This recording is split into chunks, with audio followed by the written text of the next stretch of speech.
The Curate's Friend by E.M. Forster. It is uncertain how the faun came to be in Wiltshire.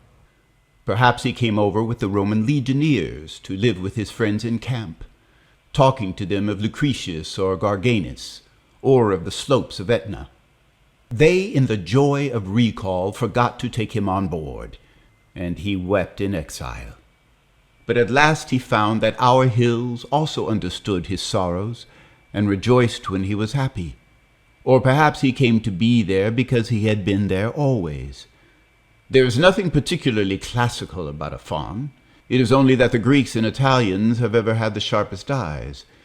You will find him in the Tempest and the Benedicite, and any country which has beech clumps and sloping grass and very clear streams may reasonably produce him.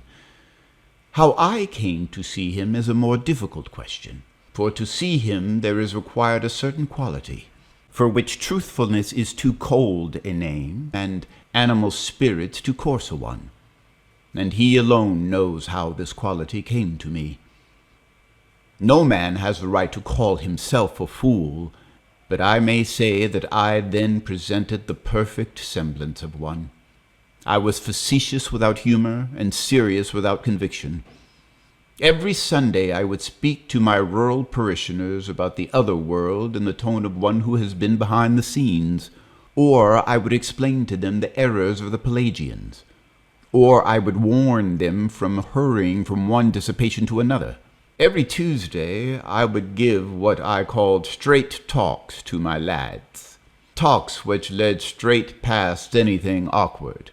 And every Thursday I addressed the Mothers' Union on the duties of wives or widows, and gave them practical hints on the management of a family of 10. I took myself in, and for a time I certainly took in Emily. I have never known a girl attend so carefully to my sermons, or laugh so heartily at my jokes. It is no wonder that I became engaged. She has made an excellent wife, freely correcting her husband's absurdities, but allowing no one else to breathe a word against them, able to talk about the subconscious self in the drawing-room, and yet have an ear for the children crying in the nursery, or the plate breaking in the scullery. An excellent wife, better than I ever imagined. But she has not married me. Had we stopped indoors that afternoon, nothing would have happened. It was all owing to Emily's mother, who insisted on teeing out. Opposite the village, across the stream, was a small chalk down crowned by a beech copse and a few Roman earthworks. I lectured very vividly on those earthworks. They have since proved to be Saxon. Hither did I drag up a tea basket and a heavy rug for Emily's mother, while Emily and a little friend went on in front. The little friend, who has played all through a much less important part than he supposes, was a pleasant youth, full of intelligence and poetry, especially of what he called the poetry of earth. He longed to wrest earth's secret from her, and I have seen him press his face passionately into the grass, even when he has believed himself to be alone. Emily was, at that time, full of vague aspirations, and though I should have preferred them all to center on me, yet it seemed unreasonable to deny her such other opportunities for self-culture as the neighborhood provided. It was then my habit, on reaching the top of any eminence, to exclaim facetiously, "And who will stand on either hand and keep the bridge with me?" at the same moment violently agitating my arms or casting my wide-awake eyes at an imaginary foe.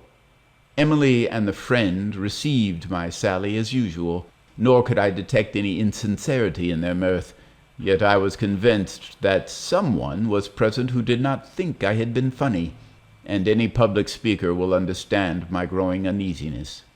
I was somewhat cheered by Emily's mother, who puffed up, exclaiming, "Kind Harry, to carry the things! What should we do without you even now?" "Oh, what a view! Can you see the dear cathedral?" "No, too hazy. Now I'm going to sit right on the rug." She smiled mysteriously. "The Downs in September, you know."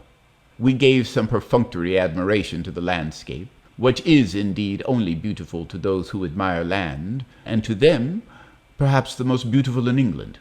For here is the body of the great chalk spider who straddles over our island, whose legs are the South Downs, and the North Downs, and the Chilterns, and the tips of whose toes poke out at Cromer and Dover.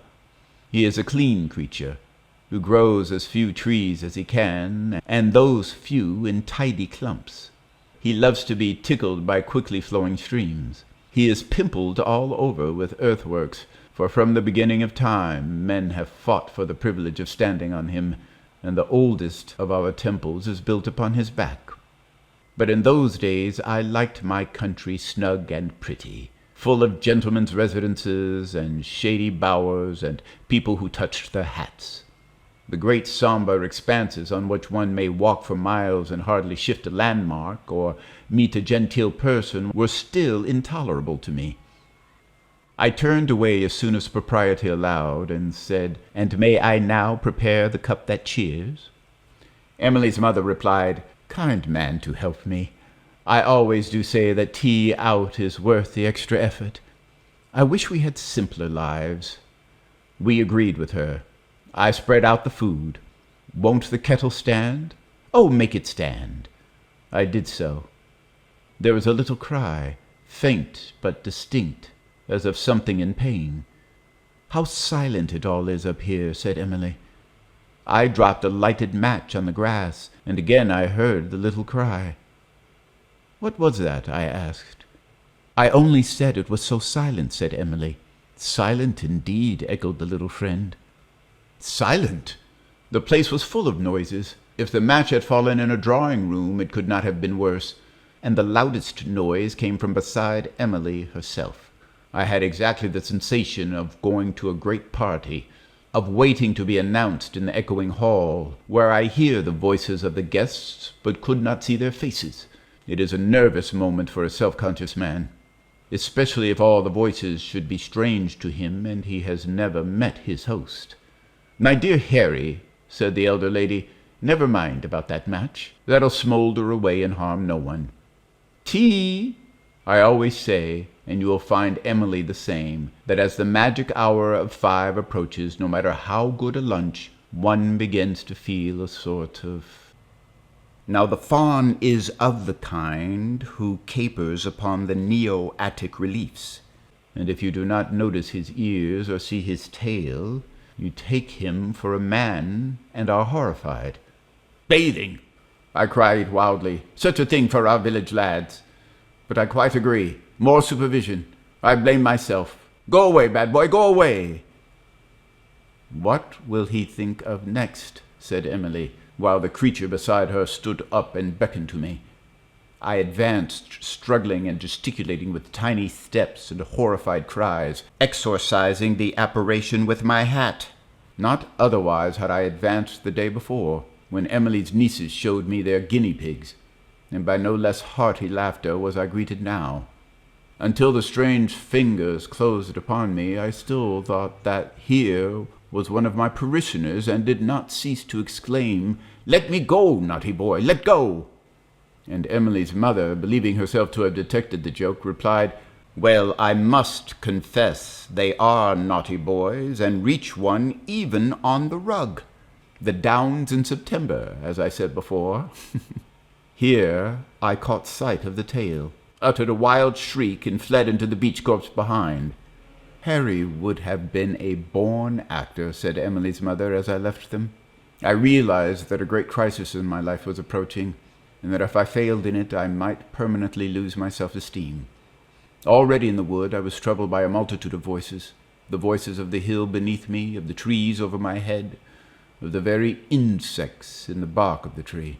I could even hear the stream licking little pieces out of the meadows, and the meadows dreamily protesting. Above the din, which was no louder than the flight of a bee, rose the faun's voice, saying, "Dear priest, be placid. Be placid. Why are you frightened?"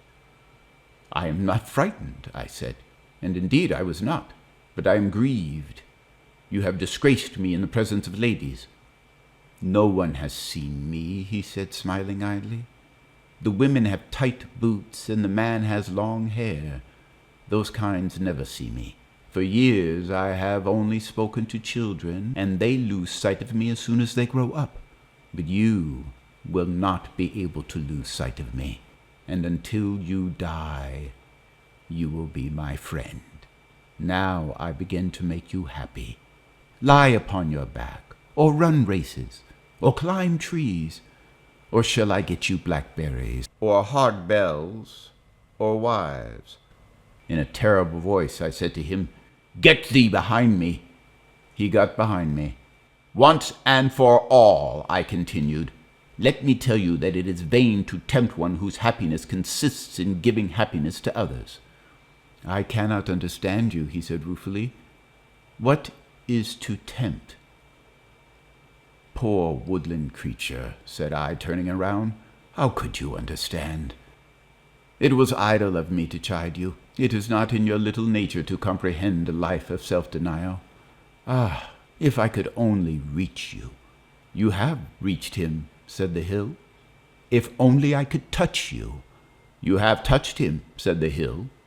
"But I will never leave you," burst out the fawn. "I will sweep out your shrine for you. I will accompany you to the meetings of matrons. I will enrich you at the bazaars." I shook my head. "For those things I care not at all, and indeed I was minded to reject your offer of service altogether." There I was wrong. You shall help me. You shall help me to make others happy. Dear priest, what a curious life. People whom I have never seen, people who cannot see me, why should I make them happy? My poor lad, perhaps in time you will learn why. Now begone, commence.